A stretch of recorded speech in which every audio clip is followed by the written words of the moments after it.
Hi, it's Steve. Today we'd like to show you how to change the shelf in your refrigerator. This particular shelf has the side rails for the meat pan on it, and it's a pretty easy job to change it. Let me show you how we do it. Now, if you haven't already done so, we'll need to remove the old shelf.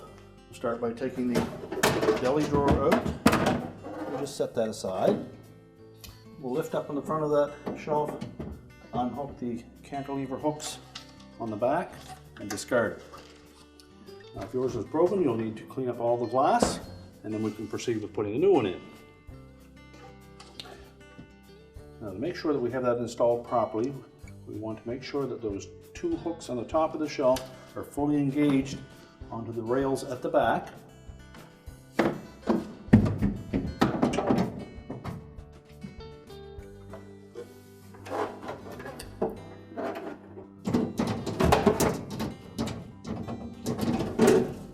Slide our meat drawer back into place.